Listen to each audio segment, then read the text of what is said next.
Hello viewers, এই বস্তুটি দেখার পর থেকে আমি যেন বারবার কল্পনার জগতে হারিয়ে যাচ্ছি। যাই হোক, কল্পনা থেকে বাস্তবে ফেরা যাক। আজকে আমরা আলোচনা করতে যাচ্ছি গিগাবাইটের C301 গ্লাস হোয়াইট এই কেসিংটি নিয়ে। তাহলে চলুন দেরি না করে শুরু করা যাক আমাদের আজকের প্রোডাক্ট ওভারভিউ। আউটলুকের কথা যদি বলি, এই কেসিংটি দেখতে যেমন চমৎকার, তেমনি এর বিল্ড কোয়ালিটিও কিন্তু দারুণ। সো অ্যাস্থেটিক লুকের পাশাপাশি যারা একটি পাওয়ারফুল হার্ডি পিসি বিল্ড করতে যাচ্ছেন তাদের জন্য খুব ভালো একটি অপশন হতে পারে গিগাবাইটের C301 এই কেসিংটি। Mini ITX, micro ATX, ATX, এমনকি এটিএক্স পর্যন্ত ফর্ম ফ্যাক্টরের মাদারবোর্ডগুলো কিন্তু খুব সহজেই আপনি এই কেসিংটিতে ইনস্টল করতে পারবেন। পাশাপাশি এতে আপনি 400mm লেন্থের গ্রাফিক্স কার্ড ভার্টিক্যালি ইনস্টলেশনের কিন্তু সুযোগ পাচ্ছেন।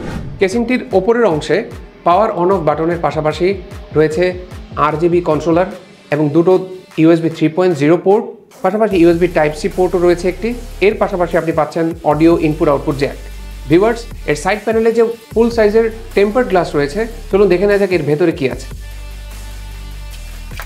এই হচ্ছে টেম্পার্ড গ্লাসটি, যথেষ্ট হার্ডি এবং খুব ভালো মানের একটি টেম্পার্ড গ্লাস বলেই মনে হচ্ছে। দেখা যাক এর ভেতর কি আছে। একটি ম্যানুয়াল, আইও শিল্ড এবং স্ক্রু এবং আরও অন্যান্য জিনিস যেগুলো আমাদেরকে সেট আপের সময় কাজে লাগবে। এই হচ্ছে আমাদের ইন্টেরিয়র এই কেসিংটির। ফ্যান দেখতে পাচ্ছি ফ্রন্ট প্যানেলে এবং ব্যাক প্যানেলে রয়েছে একটি ফ্যান।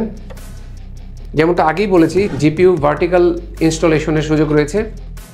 যদি আমরা এর ব্যাক প্যানেলটা দেখি তাহলে আমরা দেখব যে এখানে PCI স্লট রয়েছে মোট 60টি। এই হলো জায়গাটা হচ্ছে আপনার PSUর জন্য। আর ডাস্ট ফিল্টারের জন্য আমরা দেখতে পাচ্ছি ওপরে একটি ম্যাগনেটিক ডাস্ট ফিল্টার দেওয়া আছে। পাশাপাশি এর বটমেও কিন্তু একটি ম্যাগনেটিক ডাস্ট ফিল্টার আমরা দেখতে পাচ্ছি। যদি আপনারা দেখতে চান তাহলে এখানে দেখতে পাচ্ছেন যে একটি ম্যাগনেটিক ডাস্ট ফিল্টার রয়েছে। তবে এর একটি ডাউন পয়েন্ট যদি আমি বলি এই কেসিংটি, সেটি হচ্ছে যে এর ফ্রন্টাল প্যানেলে কিন্তু কোনো ডাস্ট ফিল্টার নেই। তারপরেও আমি বলবো যে এর ফ্রন্টাল প্যানেলটি মেশ গ্রিলের হওয়ায় এয়ার ফ্লো ইনটেক কিন্তু খুব ভালোভাবেই মেনটেন করতে পারবে। ফলে প্রসেসর থেকে যে হিট জেনারেট হবে সেটা কিন্তু খুব সহজেই বের করে দেওয়া সম্ভব হবে। ফলে ইউজাররা কিন্তু খুব সহজেই হিট ইস্যু এড়িয়ে যেতে পারবেন। এবং যারা বিশেষ করে যারা গেমিংয়ের জন্য যদি পিসি বিল্ড করতে চান, তাহলে এর জিপিইউ এবং প্রসেসর থেকে যে হিট জেনারেট হবে সেটাকে খুব সহজে আপনারা কন্ট্রোল করতে পারবেন। এই কেসিংটির আরেকটি উল্লেখযোগ্য দিক হচ্ছে এর RGB Fusion 2.0 সাপোর্ট।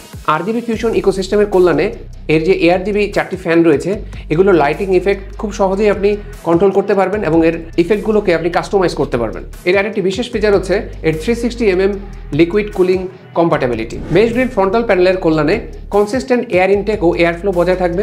ফলে খুব সহজেই হিট অ্যাবজর্ব করে পিসির অপটিমাম লেভেলে পারফরমেন্স সুনিশ্চিত করা সম্ভব হবে। তো ভিউয়ার্স, এই ছিল আমাদের আজকের প্রোডাক্ট ওভারভিউ। গিগাবাইটের C301 এই কেসিংটি যারা অ্যাস্থেটিক লুকের একটি পিসি বিল্ড করতে যাচ্ছেন স্বল্প বাজেটে, তাদের জন্য খুব ভালো একটি অপশন হতে পারে। আশা করি কিছুটা হলো ধারণা দিতে পেরেছি এই কেসিংটি সম্পর্কে।